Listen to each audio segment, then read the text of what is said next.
Good morning po sa ating lahat. Hallelujah. Sige, before we start, it is a privilege na nandito po ako sa inyong harapan kahit na gagalgal. Amen. So let us pray. Lord, salamat o God for this wonderful morning. Panginoon, mangyari po ang inyong kalooban, ang inyong kagustuhan. Sa oras na ito, bigyan niyo po kami ng malalim na understanding, O God. Ma-receive namin, Lord, yung message mo that it will contribute, Lord God, sa aming transformation, sa aming pagbabago, ng aming mga kaisipan. Lord, you are our great teacher, Holy Spirit. We acknowledge you. Bigyan mo po kami, Lord, ng malaking expectation na may matindi kang gagawin ngayong umagang ito, God. Lord, bless your people. Bless your instrument, O God. Mangyari, Panginoon, na yung mga salitang lalabas sa aking bibig ay manggaling lamang sa iyo. Ikaw lang ang maitaas, Lord, hindi ako.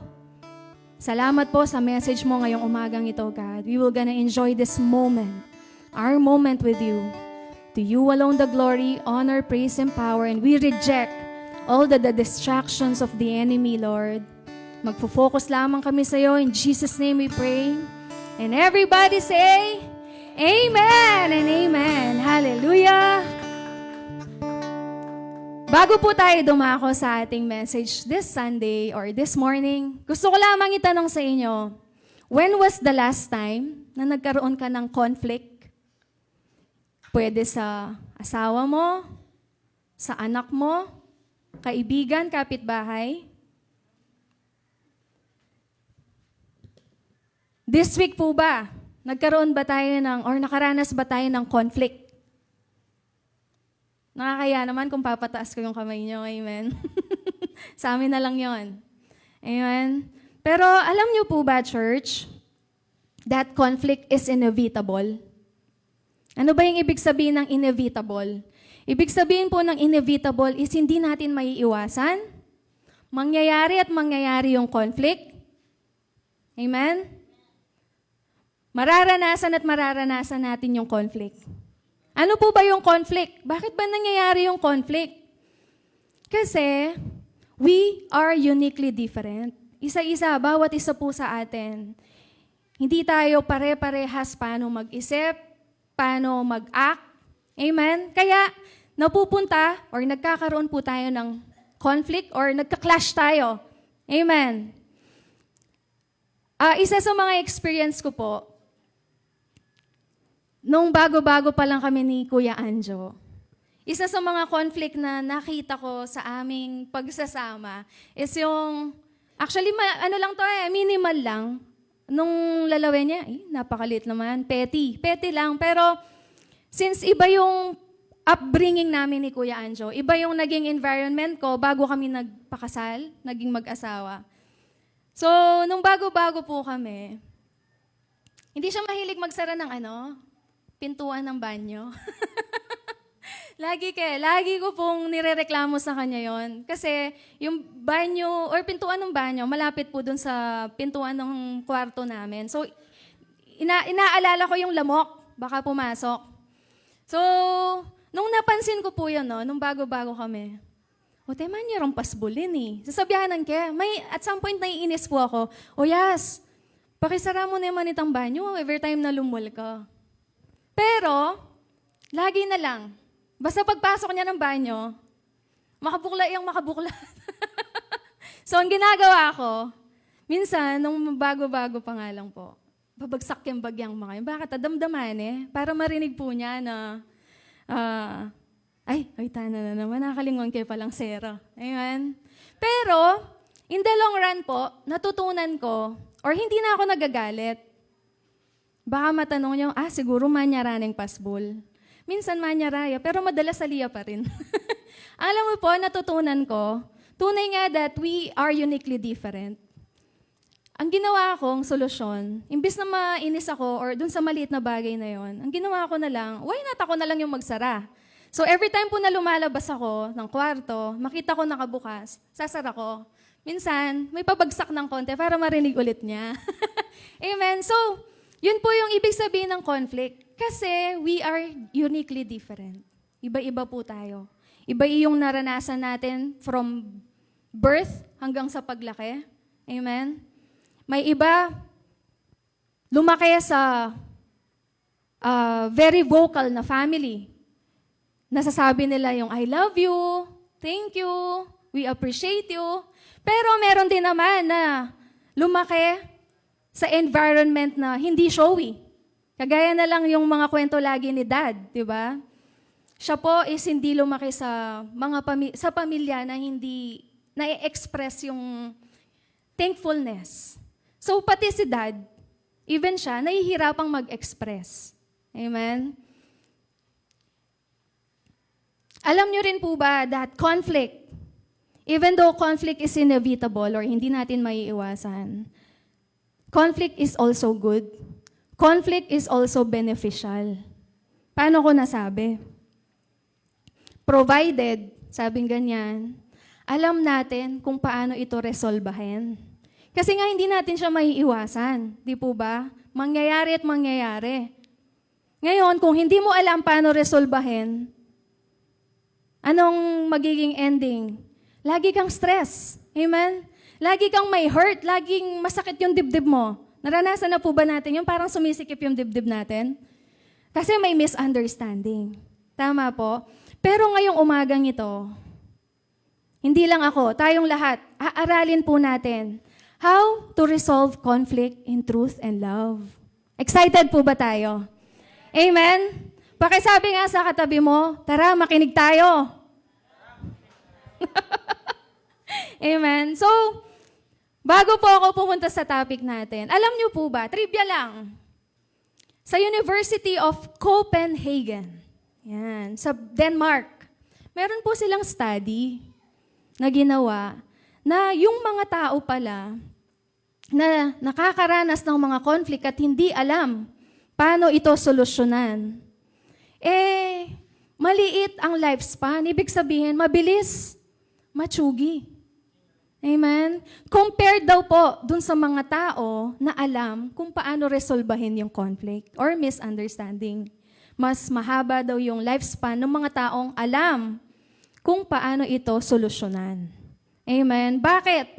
Bakit kaya maliit lang yung short, or maliit, short na. Bakit short lang yung lifespan ng mga taong hindi marunong mag-resolba ng conflict or misunderstanding? Kasi, una, stress. May stress labo. Amen? Alalang peace. Wala silang peace. Wala silang joy. Kasi, alam mo yun, kinikim-kim nila, dinadala nila. Amen? Unlike dun sa mga taong, hindi naman niya hinahayaan, bala ka dyan, parang the power of dead ma, hindi. Alam niya lang paano resolbahin. Kaya yun po yung pag-aaralan natin ngayon. Excited po ba tayo? Ako excited ako. Amen? So, that will lead me to my topic this morning, resolving conflicts in truth and love. So, meron po akong 4 steps or 4 points. Ano ba yung mga steps na gagawin natin upang properly ma-resolve yung mga conflict? Possible na habang nakikinig po tayo ngayon, meron po tayong conflict, hindi ko alam, sa family member, sa kapitbahay, di ba? Sa workplace, or even sa church. Because there is no perfect church. Amen? Number 1, sabing ganyan, be proactive. Ano po bang ibig sabihin nun? Being proactive po, ibig sabihin is you take action. Hindi mo lang pinagsasawalang bahala. Tama? You face it. Kaso, Pilipino po tayo eh. Ewan ko kung sino makaka-relate dito. Kapag nagkaroon ng conflict, hindi kasi tayo confrontational. Amen? Sino mag-a-agree sa akin? Hindi tayo confrontational. Minsan, na-offend ka, sasabihin mo dun sa... hindi mo ipipinpoint dun sa taong nakasakit sa'yo. Minsan, kikim-kimin mo lang. Tama? Kasi mga Pinoy, actually, mga Asian, mga Chinese po, mga Japanese, mga ganyan. Sa mga Asian, tayong Pinoy, ano natin yan? Parang nature natin yan, na hindi tayo confrontational. At some point, siguro merong fear, no? Baka mag-clash lang kayo lalo. Pero, sabing ganyan sa step 1 pala, be proactive. Kapag merong problema, merong misunderstanding, kailangan solusyonan. Kailangan pag-usapan. Hindi through text. Amen? Mahirap sa text. Kasi walang emotion yon, walang feelings yon. Kung paano mo lang binasa, for example, merong chinat si Kuya Anjo sa akin kasi hindi kami okay eh. Sinabi niya lang through chat. Kung paano yung impression ko dun sa chat niya, puta pala, para pala sa kanya is ano na lang yon, parang mahinahon niyang sinasabi. Pero ang dating sa akin is, makanya naman ni. Amen? So, sabing kaya be proactive and pag-usapan face-to-face. Hindi through chat, hindi through text or call. Amen? Baka matanong nyo, paano ate dyan nasa abroad? Paulan niya. Amen? De. So, let's be proactive. Actually, meron din pong kwento noong unang panahon, ng mga unang mananampalataya, sa Acts chapter 15 verse 1, na nagkaroon din po sila ng conflict. Basahin po natin. Sabing ganyan, may dumating doon na ilang taong mula sa Judea at nagturo sa mga kapatid. Kapag hindi kayo nagpatuli, ayon sa kaugaliang itinuturo ni Moises, hindi kayo maliligtas. Aba. Dito sa verse 2, sabing ganyan, mahigpit itong tinutulan ni na Pablo at Bernabe. At naging mainitan ang kanilang pagtatalo. So nagkaroon din po ng conflict, yung mga unang mananampalataya noon. Kaya't napagpasyahang papuntahin sa Jerusalem sina Pablo at Bernabe at ilan pang kapatid na taga-Antioquia upang ang suliraning ito ay isang guni sa mga apostol at matatandang pinuno ng iglesia. Amen? So, noong unang panahon pala, yung mga unang mananampalataya po pala, nagkakaroon din ng conflict. Sabi ko nga, conflict is inevitable. Mangyayari at mangyayari yan. Amen? So, ganito po kasi yung background story ng storyang ito. So, ito yung summary. Merong dumating na mga tagapangaral from Judea. Sabi nila, bago nyo matanggap yung kaligtasan or yung salvation, kailangan magpatuli muna kayo. Sabi, magpa-circumcise. Pero tinutulan ito ni na Bernabe at Pablo. Sabi, aba. Hindi yan yung tinuro ni Jesus. That's not the Jesus way. Sabing ganyan. Kasi ang alam po natin, di po ba, kapag nagkaroon ka ng faith in Jesus or pananampalataya kay Lord, you will receive salvation. Pero, ang sinasabi ng mga tagapagturo sa Judea, kailangan muna may good works. Kailangan muna magpatuli kayo. Meron siyang exemption. May faith in Jesus plus good works, rituals or religions, bago mo matanggap yung salvation. Kaya, doon po sila nag-clash. Na-i-imagine po natin, church. Kaya sabi dito, pumunta sina Pablo at Bernabe. Isinangguni nila ito sa mga apostol at matatandang pinuno ng iglesia. So, ang tinuturo po sa atin dito, kapag pala nagkaroon tayo ng conflict, sometimes, we cannot resolve on our own. Kailangan natin ng tagapamagitan. Amen? Sa mga mag-asawa, kaya nga po nauso din yung marriage counseling. 'Di ba? Kasi may conflict or misunderstanding po tayo na hindi natin kayang i-resolvehin on our own. 'Di ba? Kasi baka mag-clash lang tayo. So we need someone mapagkakatiwalaan. Yung alam mong expert, not totally, siguro expert, dun sa alam mong nakaranas na dun sa sitwasyon ninyo na pinoproblema ngayon, na alam mong makakatulong sa inyo. Pwede siyang mamagitan. Amen? Pwede rin po sa church. Sabi dito, in regard sa church, isinangguni nila sa mga apostol at matatandang pinuno ng iglesia. Pwede sa pastor, pwede sa cell group leader, di po ba? So, sometimes, we cannot resolve on our own yung mga conflicts natin. Kailangan natin ng tagapamagitan. Kaya sabi rin po dito, tinuturuan tayo sa Ephesians, chapter 4, 1-3, verse 1-3. Kaya't ako, na isang bilanggo, dahil sa Panginoon, ay nakikiusap sa inyo na mamuhay kayo gaya ng nararapat sa mga tinawag ng Diyos. Paano daw po yung pamumuhay natin na nararapat? Number 1, maging mapagkumbaba tayo, mahinahon at matyaga. Magparaya kayo dahil sa inyong pagmamahal sa isa't isa. Sikapin ninyong mapanatili ang pagkakaisang mula sa Espiritu sa pamamagitan ng kapayapaang nagbubuklod sa inyo. Amen. Alam niyo po ba na when you take action, kasi nasa number 1 pa po tayo, no? Step 1 is be proactive. Kapag pinuntahan mo personally yung taong na ka-misunderstanding mo or nagkaroon kayo ng conflict, alam niyo po ba that it is a sign that meron kang humbleness sa heart mo? Kasi bakit mo nga siya pupuntahan? Diba? Meron din naman na pag sinabing confrontational, punta lang kay Paikaya. Diba? Hindi yon. Pag sinabing confrontational or pupuntahan natin siya face to face, ibig sabihin lang nun is, nagkaroon ka ng humbleness sa heart mo. Pagkakausapin mo siya, kailangan mahinahon at matyaga. Amen? Sikapin ninyong mapanatili ang pagkakaisang mula sa Espiritu. Kasi yun po yung desire ng Panginoon. Magkaroon tayo ng harmony, mapanatili natin yung unity. Amen.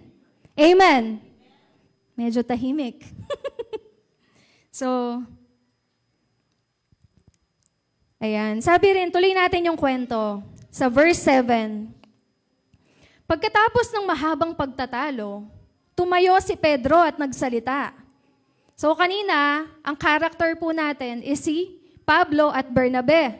Ngayon, nandito na si Pedro. Sabi niya, mga kapatid, nalalaman ninyo na noong mga nakaraang araw, hinirang ako ng Diyos upang mangaral ng magandang balita sa mga hentil, at sila naman ay sumampalataya. Amen. Alam niyo po ba, dagdag ko lang sa story, about, ang pinagdidiskusyonan nila is about dun sa salvation. Tama po ba? Kasi noong unang panahon, ang mga pinili lang is yung mga Israelites or Jews. Sila lang po yung may privilege na makatanggap ng kaligtasan.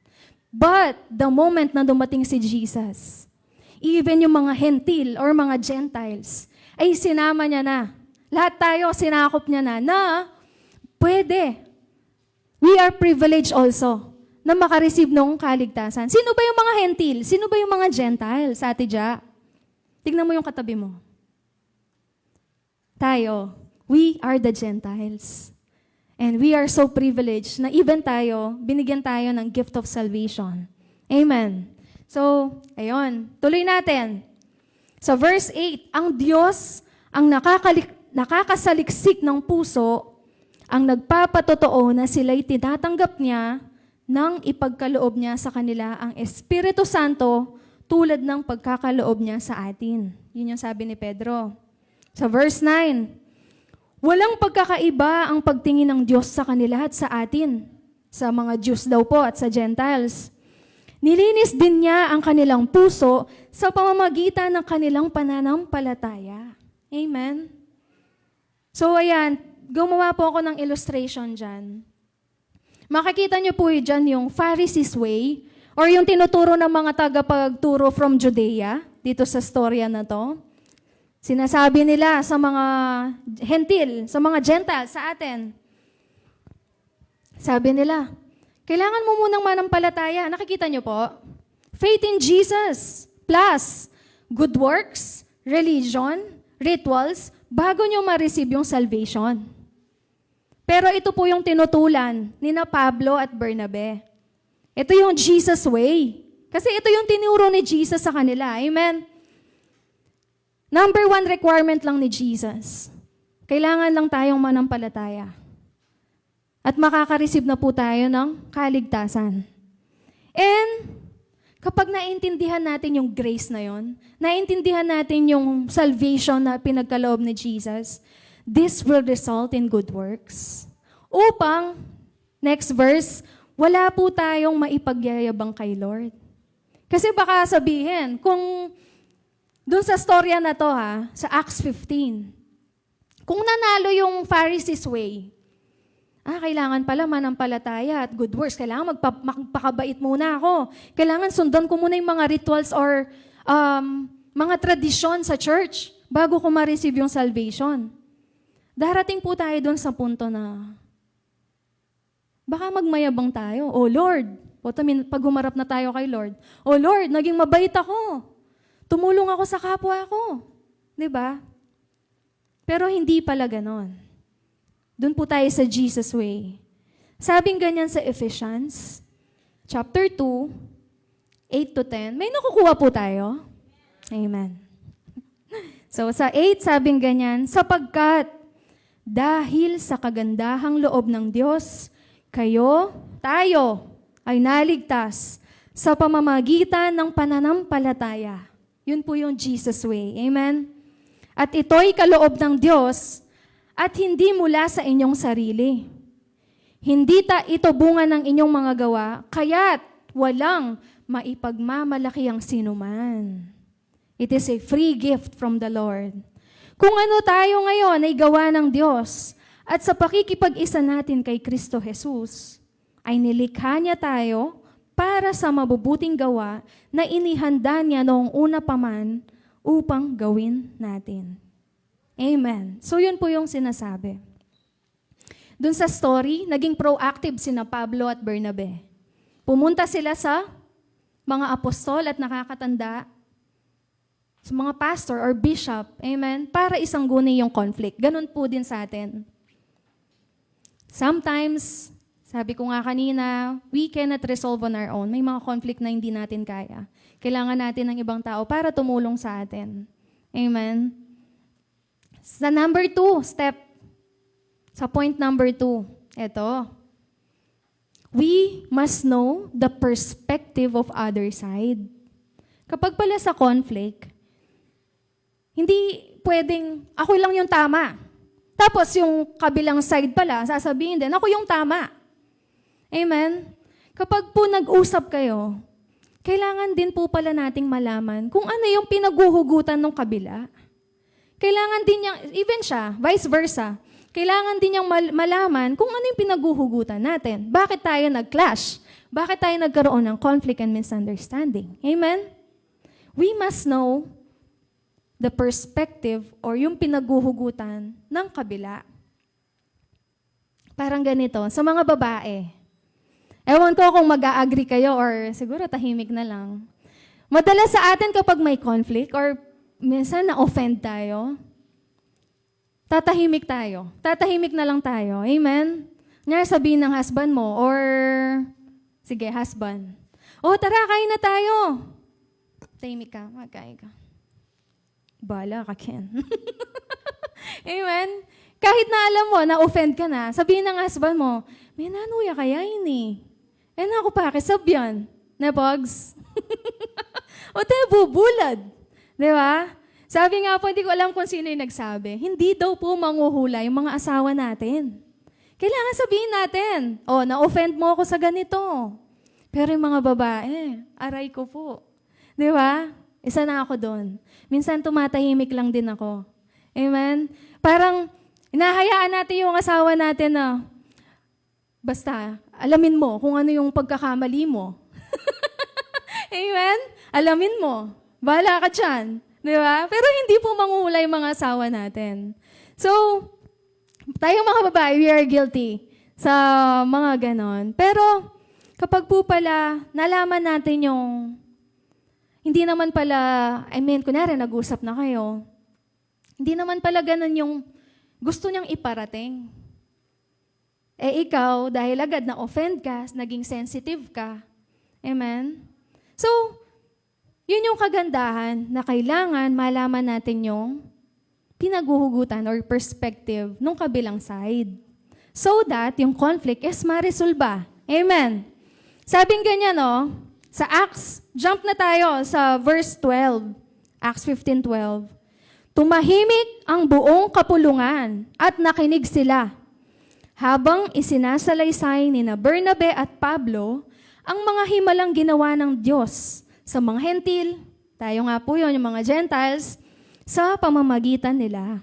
Sabing ganyan, in-highlight ko dyan, tumahimik ang buong kapulungan at nakinig sila. For us to be able po pala na maiintindihan yung perspective ng kabila, minsan kailangan din natin tumahimik. Amen? Mga husband, we need to know how to listen po. Kailangan po pala hindi puro, oy, ako yung tatay, ako yung may authority, ako yung sundan nyo. Hindi. Not all the time. Amen? Sometimes we need to know how to listen, mga husband. Ay, mga wife naman, alam ko po, tayong lahat, may gift of talking. Amen? Sabi nga ganyan ni Dr. Miles, kapag ang lalaki, binigyan ka lang ng isang sentence, ang mga babae, bibigyan ka ng paragraph. Amen? Kung ang lalaki, binigyan ka ng isang parang booklet lang siguro. Ang mga babae, babalikan ka, bibigyan ka ng isang encyclopedia. Amen? Kasi we have the gift of talking. Pero girls or wives, sometimes we need to know how to listen also. Amen? Kailangan din po nating mapakinggan for us to be able to know or understand yung pinanggagalingan ng kabila. Kailangan, we need to learn how to listen. Sa mga parents naman, question po, do you listen to your children? Or baka kapag nagkamali siya, agad, kayan mo na yung agad. Amen? Di ba? Pangolpian mo na yung pinagad. Pero sabi, we need to know how to listen. O yung mga anak hindi na addict, nawili sa video games, pwede mo siyang tanongin, anak, dito ka nga, mag-usap tayo. Ano bang napapala mo sa video games? Ano bang meron dyan? Di ba? Mabibigla siguro yung anak mo. Bakit? Baka mabigla siya na, pinapakinggan ako ng nanay ko. Amen? Para malaman natin kung ano ba yung rason. Baka pala medyo busy ka na. Tapos siya, since wala siyang makuhang attention sa'yo, alam mo yon, parang coping mechanism ng bata is through video games na lang. Meron palang ganon. Amen? So maitatama natin yung conflict or misunderstanding when we learn how to listen. Ayan, tingnan niyo po yung illustration dyan. Nakikita niyo yung number? Since magkaiba yung side nila, no? Magkaiba yung posisyon nila. Yung isa nakikita niya, 6. Yung isa nakikita niya, 9. Amen? Yung tingin nila, parehas kaming tama. Amen? Pero you know what, sa isang sitwasyon, it's not about who is right. Hindi importante kung sino yung tama. It's all about what is right. Ano ba yung tama? Sa mga mag-asawa. Diba? Tama ba na magsigawan? Tama ba na palagi na lang magbusit? Diba? Hindi. Kasi we represent yung marriage natin. Kailangan maging pagpapala tayo, even sa mga anak natin. So, next slide. Ayan nga, we need to hear the perspective of the other side. Medyo saglit lang po ako. Number 3 na tayo. Ayan. Una, di ba? Balik lang tayo. Number 1, let us be proactive. Kailangan mag-take action po tayo. Lalo na sa ating mga babae din. Di po ba? Kailangan, we must be confrontational. Number 2, we must know the perspective of other people, of other person, na nagkaroon tayo ng misunderstanding. Number 3, ayan, let us practice love. Love, love, love. Sa verse 19, Ayan, sabi dito, nagpatuloy si Santiago. So, English po si James. Si kapatid po ni Jesus. Kaya't ang pasyakoy. Kasi sa kwento po na to, naging bishop na si James dito Parang ganun na yung posisyon niya. So, siya yung nagpasya. Sabi, kaya't ang pasyakoy, huwag nating pahirapan ang mga hentil na lumalapit sa Diyos. We must practice love. Parang ganito po, no? Sa mga mag-asawa.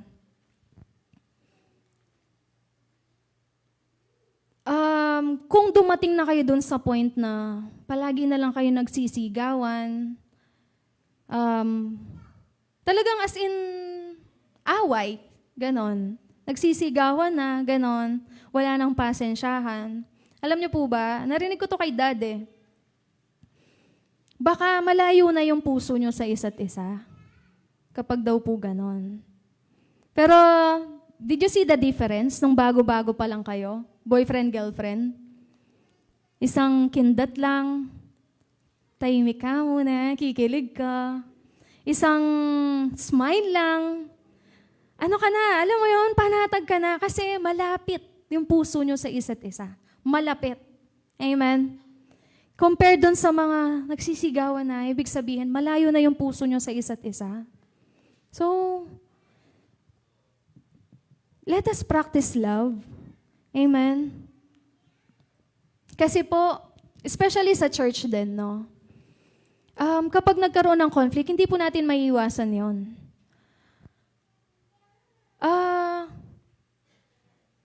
Tas makita natin, hindi na-resolve yung conflict. Ang gagawin ng iba, ang solusyon na lang, lumipat na ako mong church. Aray. Na ano ko din po yun, parang basta. So, lumipat na ako mong church.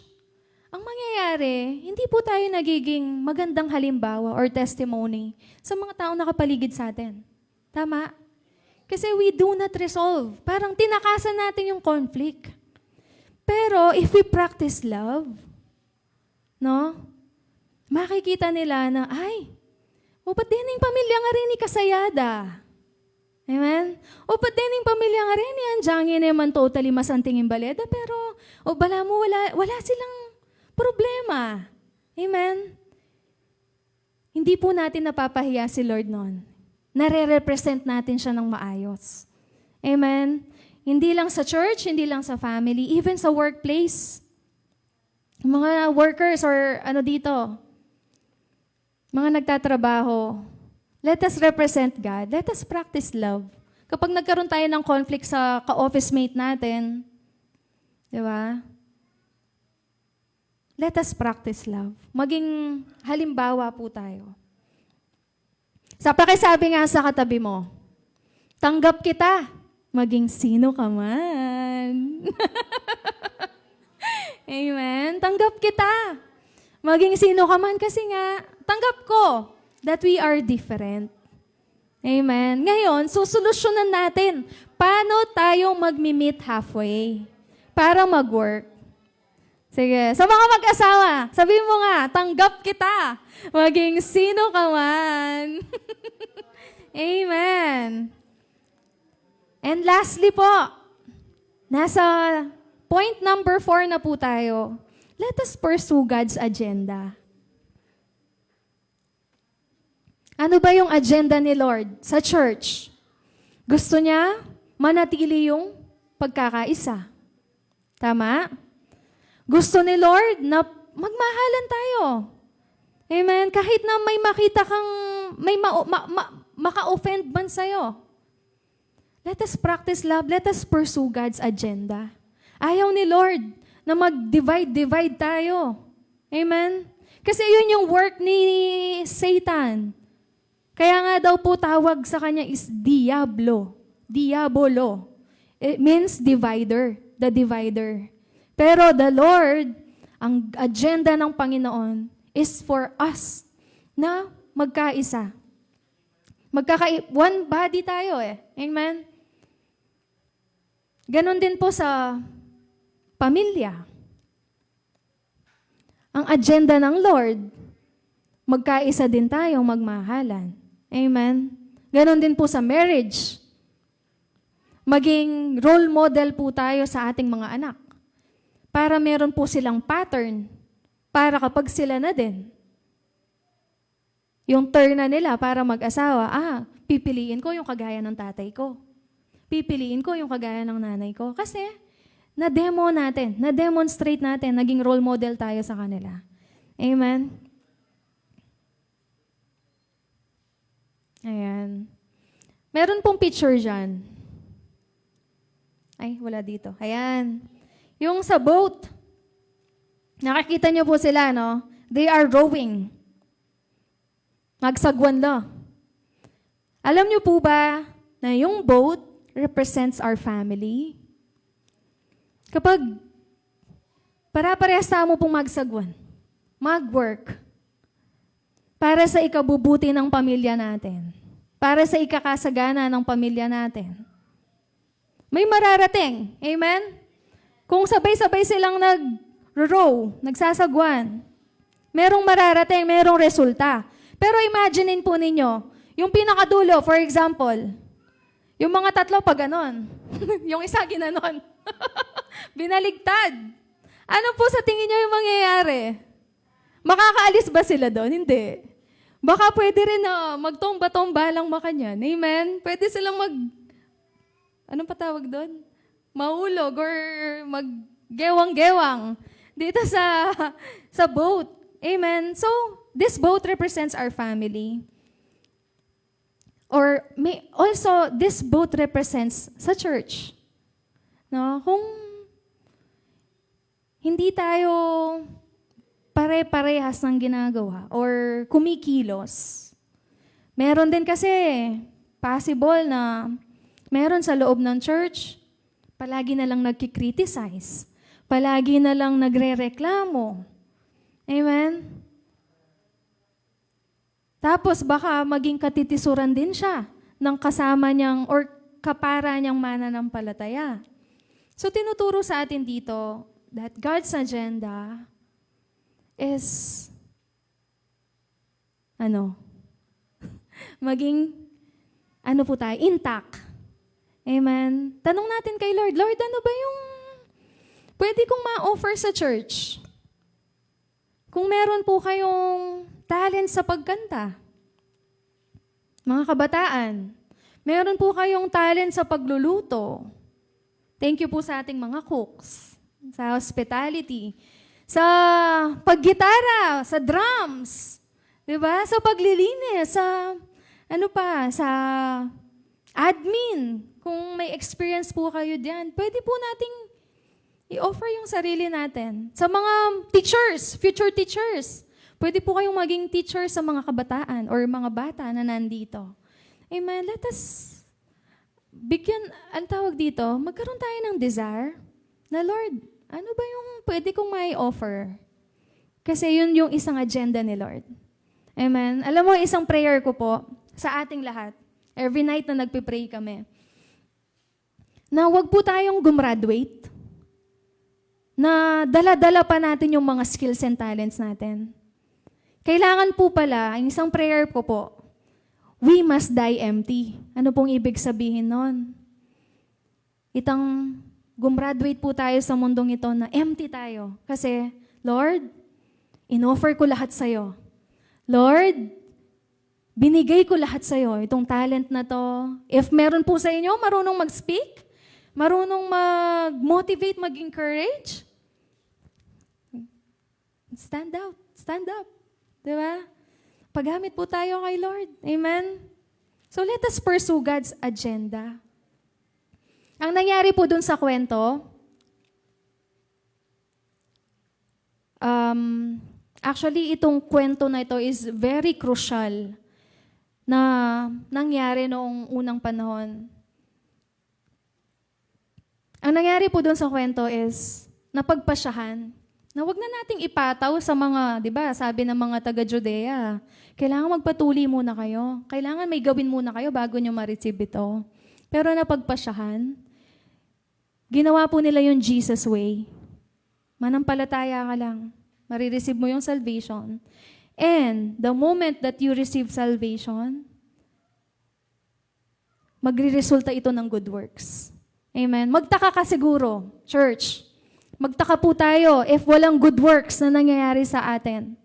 Baka hindi pa po natin totally naiintindihan yung biyaya ng Lord. Amen. So,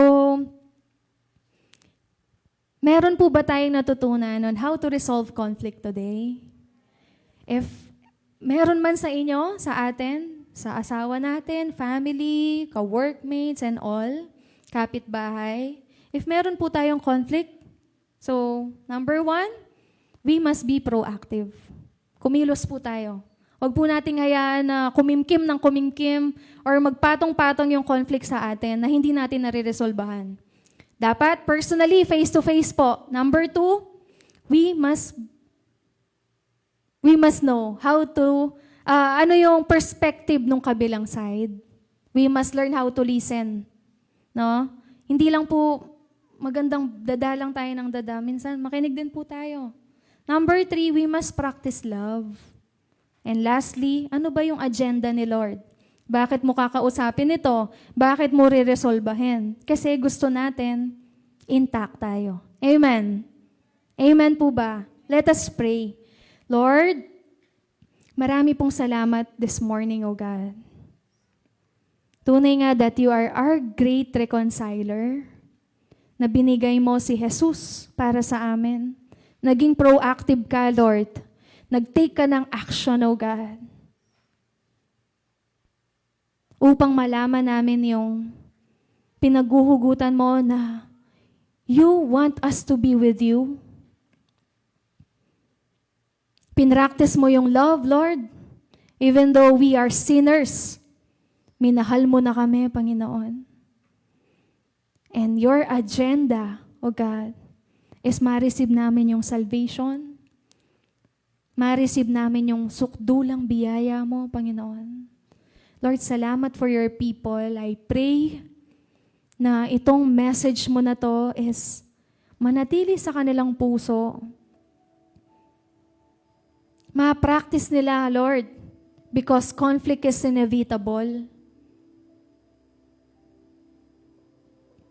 Mangyayari at mangyayari, mararanasan at mararanasan namin. Thank you for this morning na tinuruan mo kami kung paano solusyonan itong mga misunderstanding na to. Lord, gawin mo kaming mapagkumbaba. Turuan mo kami nung Jesus way.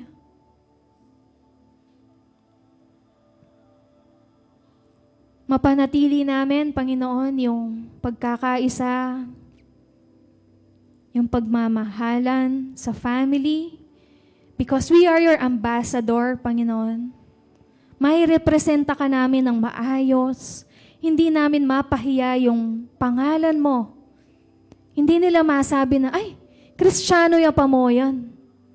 But sasabihin nila, Kristiyano ya yan. Lord, salamat. Ano man po, Lord, yung mga pagkakamali namin na naisip, nasabi, nagawa, na hindi nakalugod sa'yo, Lord, patawarin mo po kami. Hindi po namin kayang magbago kung kami lang. Kaya Lord, we ask for your mighty power. Natulungan kami to become the man and the woman you wanted us to be. Mapuntahan po namin yung next level of our faith.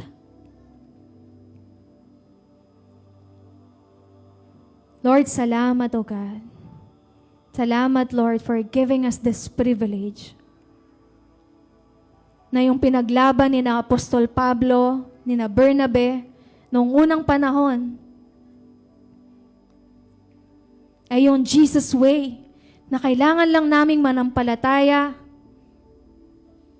kailangan lang naming maniwala, and we can receive salvation. And that will result in good works. Lord, salamat sa iyong katapatan, Panginoon. I-bless mo, Lord, yung whole week namin. Hindi lang po kami maging Kristiyano kapag Sunday. But Lord, help us na may represent at maging tunay kaming Kristiyano from Monday to Saturday, O God. Lord, salamat. Thank you, Lord. To you alone the glory and honor and praises and power in the mighty name of Jesus. And everybody say, Amen and amen. God is good. And all the time, God is good. Church, isang paalala lang po, may I request everyone na every time na pumunta po tayo dito, magdala po tayong notebook and ballpen. Para po hindi natin makalimutan. For example, habang nakikinig po tayo, merong rema word na binigay si Lord or may revelation siyang binigay. Pwede po yung iba siguro sa phone. Meron din yung dala po tayong notebook. Amen? Kasi yung mga narinig po natin ngayon, based sa studies, mga ilang percentage lang po yung mariretain sa atin. Baka nga bukas, pag tinanong tayo sa life group natin, ano yung message nung Sunday? Pero kahapon pa lang yan. Amen? So, practice po natin. Magdala tayong notebook and pen. Amen? Kasi may Bible naman na tayo. So, I pray na na-bless po tayo, natuto po tayo on how to resolve conflicts. Amen. Glory to God po.